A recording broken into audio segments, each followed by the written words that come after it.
提到美軍的直升機，各位腦子裡第一反應是什麼？是黑鷹墜落裡那種到處耍帥、線條硬朗的黑鷹，還是變形金剛裡掛滿飛彈、一出場就大殺四方的阿帕奇？確實，這些流量明星在熒幕上風光無限，但在真實的滿是泥濘與血色的戰場上，情況可能完全不同。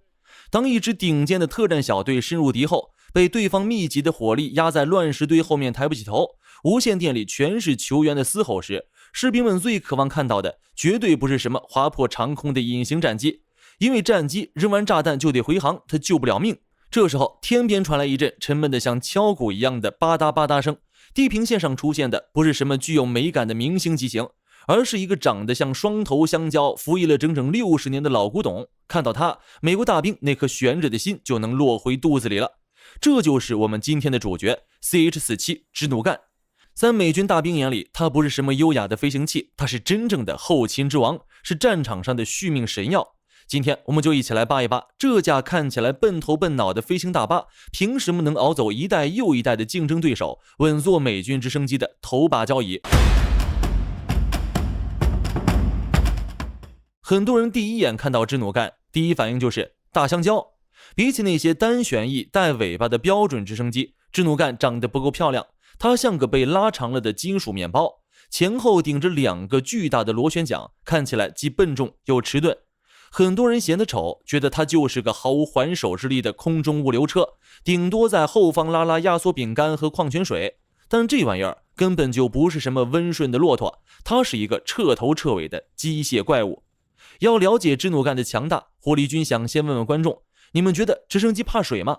我們的觀眾都知道，在大多數的型號裡，直升機要是敢把機腹往水面上貼，就基本意味着機會人亡。但支努幹呢，它有個絕活叫水面降落。在執行特種作戰任務時，它能直接把機腹像鴨子一樣拍在江河湖海的表面上。這時候引擎還在瘋狂咆哮，旋翼還在頭頂轉的飛起，但後艙門已經打開了，特戰快艇能像回母艦一樣直接開進它的肚子裡。對於支努幹來說，水面不是禁區，而是它的臨時停機坪。為什麼同樣是直升機，兩者的差距那麼大呢？首先是發動機，普通直升机的發動机在旋翼正下方或者側面，进氣口低，一旦貼近水面，氣流帶着大量的水霧直接被發動機吸入，那基本上離報廢就不遠了。這一點上，直升機和我們家用轎車一樣，一旦發動機進水，就會瞬間熄火。汽車還好，能停在路邊，但是直升機可不行，熄火就意味着墜落。而支努幹的發動機位置極高，而且縱向雙旋翼布局，使得氣流均勻向外擴散，水霧根本不會吹到發動機。其次，支努幹的設計布局也很有意思，機身兩側是密封油箱，可以提供一定的浮力，底部也沒有精密儀器，同時還裝備了27個排水塞和自動抽水泵，這使得支努幹成為了空水2棲直升機。還有一個問題是，直升機怕高嗎？我們都知道，直升機是靠旋翼波動空氣產生升力的，海拔越高，空氣就越稀薄，旋翼能抓到的空氣就越少。對於一個幾噸重的鐵疙瘩來說，在高海拔地區起飛，基本上等於在刀尖上跳舞。油門踩小了，旋翼咬不住空氣，直接掉下去；油門踩大了，引擎負荷過載，還是掉下去。在阿富汗那些海拔3-4千米的死亡高原上，大名鼎鼎的黑鷹直升機經常面臨尷尬，引擎轉速拉到了極限，可一旦帶上滿編的士兵和重裝備，它就只能在地上爬行，怎麼也飛不起來。這時候支努幹出場了，他那2具強悍的渦輪軸發動機，配合獨特的縱列雙旋翼布局，在那種空氣稀薄的讓人窒息的絕境裡，依舊能載着幾十號人狂飆。在阿富汗，它就是美軍的高原快遞，專門在那些連老鷹都覺得費勁的地方神兵天降。當然，最讓對手頭皮發麻，讓軍迷看一眼就驚呼的，還是他的懸崖停靠戰術。請觀眾看這幾個畫面，在萬丈深淵的邊緣，只有一丁點巴掌大的平地，整架龐大的支努幹機身完全懸空在懸崖之上，只有尾部的2個輪子死死地搭在那塊狹窄的懸崖邊緣。飛行員必須極其精準地控制着前後旋翼的升力差，讓飛機像個雜技演員一樣在狂風中穩如泰山。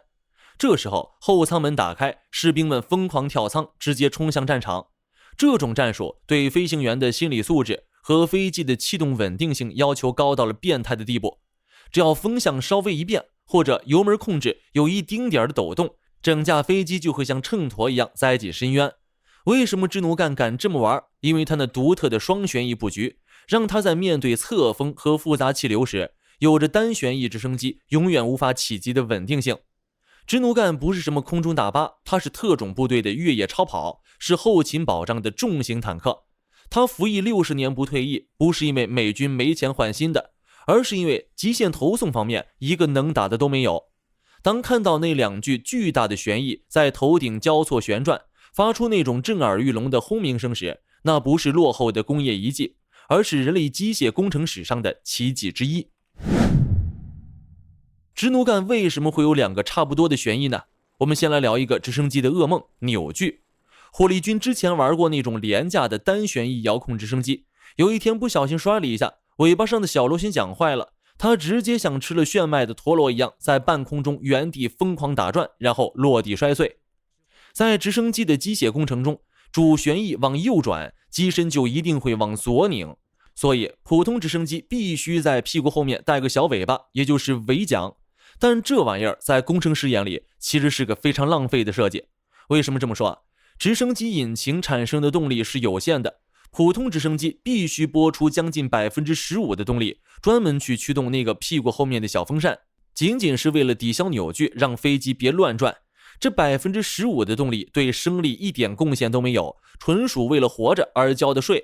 但支努干呢，他直接把這筆稅給免了。設計師當年拍腦門想出了個極其離譜的方案，既然一個旋翼會帶偏機身，那我就装2個，而且讓它們反向旋轉，前面的往左轉，後面的往右轉，2股力量在机身內部完美抵消。這就意味着支努干2台引擎產生的100%的动力全部用来把這幾十噸重的鐵疙瘩往上撥，沒有一絲一毫的浪費。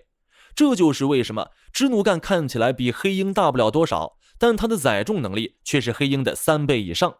當然，很多朋友會擔心2個巨大的旋翼前後排着，萬一打架了怎麼辦？這就要說到支努干最硬的黑科技——同步傳動軸。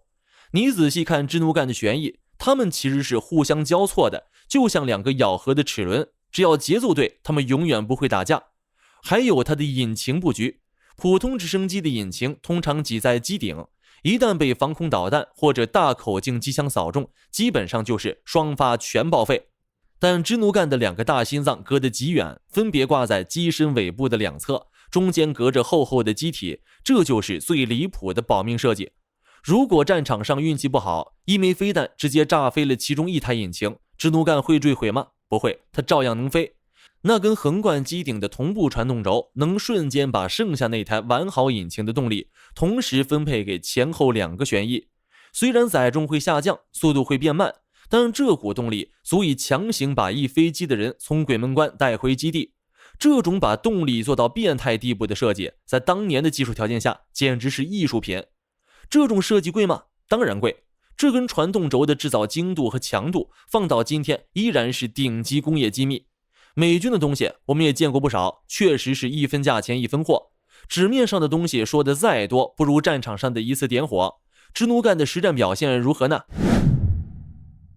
火力軍之前喜歡和朋友爭論哪款戰鬥機火力更猛，哪款坦克裝甲更厚，但後来發現戰爭的規則其實千百年來從未改变，任何戰爭到最後一定是后勤的比拼。支努干的實戰生涯始於1965年的越南叢林，那是他第一次向世界展示什麼叫垂直包圍。在越南那種没有公路，全是泥沼和密林的原始環境下，傳統的後勤補給線基本就是游擊隊的活靶子。美軍第一骑兵師當時做了一件極其瘋狂的事，他們利用支努干的重載能力，直接把一门门105毫米榴彈炮和成箱的彈藥吊掛着飛越叢林，直接丟在游擊隊後方的山頭上。這在當時叫炮兵跳島戰術。根據越戰后的統計，支努干在整個戰爭期間最驚人的記錄不是運人，而是撿破爛。因為他力氣大，只要前線有直升機被打壞了，支努干就會飛過去，用肚子底下的鈎子把殘骸吊走。整個越戰期間，支努干一共回收了超過 1.2 萬架受損的各類機體。按當年的幣值計算，這相當於給美國空軍省下了36億美元。如果說越戰證明了他的力氣，那麼阿富汗戰爭則證明了他的命硬皮實。2022年3月，在著名的塔库尔加尔之戰中，支努幹經歷了服役史上相當慘烈的一仗。當時，一架 MH-47E 特種作戰型支努幹在海拔3000多米的雪山上遭遇了基地組織的伏擊。在降落過程中，這架巨獸被一枚 RPG-7 火箭彈直接命中了右側發動機，並且其他部位重創。換作普通直升機，這種高度和損傷基本上就是原地炸裂。但這支支努幹在失去一半動力、機身被打得像筛子一樣的情況下，硬是靠着剩下的一台引擎和纵列雙旋翼的穩定性，重傷直線飛行7公里，下降2000英尺，最後安穩降落山谷。這架飛機雖然報廢了，但它在被徹底擊毀前，成功保護了機艙內士兵的生命。這就是支努幹的實戰邏輯。他並不是那種只會喊一句“嘿，哥們兒，貨物已送達，請簽收”，然後就一溜煙跑了的送貨員。他不僅能進入戰場，更能在戰場最焦急的時候，用那副鋼鐵骨架撐起最後一道防線。在阿富汗的高原上，支努幹還展示了另外一個絕活——懸崖垂直卸載。這不是演習，而是真實的補給常態。在興都庫什山脈那些根本沒有平地的絕壁上，飛行員會把飛機的後輪死死地壓在懸崖邊緣，前輪則懸空在深淵之上。這種半降落狀態下，後艙門打開，補給品和士兵像流水一樣進出。這種對氣流擾動和重心變化的極致控制力，讓支努幹成了阿富汗戰場上唯一能實現全地形滲透的重型載具。到了伊拉克戰場，支努幹又換了個身份，變成了裝甲師的奶媽。在2003年進攻巴格達的閃電戰中，美軍第101空降師執行了史上最長距離的空中突擊。為了讓前方的阿帕奇武裝直升機和悍馬車隊不至於在沙漠裡斷油，支努幹在肚子底下掛載了巨大的軟體燃料囊。這種任務被美軍戲稱為肥牛。他們在荒無人烟的沙漠深處強行降落，瞬間變身為移动加油站。在伊拉克那種沙尘暴肆虐的環境下，支努幹的引擎进气口加裝了特制的離心式濾網，確保它能在伸手不見五指的沙塵中持續工作。那種兩具旋翼攪動沙塵、遮天蔽日的壓迫感，成了伊拉克守軍眼中最真實的末日徵兆。實戰數據不會撒謊，從1962年服役至今，支努幹經歷過越南的潮濕、阿富汗的嚴寒和伊拉克的酷暑。他在實戰中表現出的平均任務可靠率始終保持在80%以上，這在結構複雜的重型直升機裡簡直是個奇蹟。它不是那種在航展上做花哨機動的表演機，它是那種在凌晨3點，在暴雨和炮火中能準時出現在頭頂，把彈藥放下，把傷員帶走的戰爭騾子。在這種極端環境下的生存韌性，才是美軍不惜花費重金也要一次次升級它，而不是淘汰它的真正原因。所以，當咱們看支努幹的時候，別光盯着它香蕉一樣的外表，每一架支努幹的塗層下面，可能都藏着阿富汗的彈痕或者越南的泥點。它是人類戰爭史上極少數能靠着純粹的耐操，在敵方火力面前硬生生殺出一條生路的機械傳奇。支努幹會退役嗎？美軍是否考慮新機型替代它呢？支努幹不是什麼高大上的精密儀器，它就是戰場上那輛最耐操、最能拉貨的重型卡車。只要它還在天上飛，美軍的地面推進就永遠擁有底氣。所以說，支努幹的傳奇大概率還得續寫下去。即便到了人工智能和無人機滿天飛的時代，這種能夠在大氣層裡搬運重物的巨獸依然有着不可替代的生態位。它用半個多世紀的服役生涯證明了一件事：支努幹的先進遠遠領先時代。很多人都說他老了，但到了真正的戰場上，誰又能拒絕一輛全天候全地形的補給運輸機呢？好了，關於支努幹的故事，今天就和大家聊到這裡。如果你喜歡本期視頻，別忘了點讚關注，也歡迎在評論區分享你的看法。你認為美軍會有什麼高科技去替代支努幹嗎？我是火力軍，我們下期再見。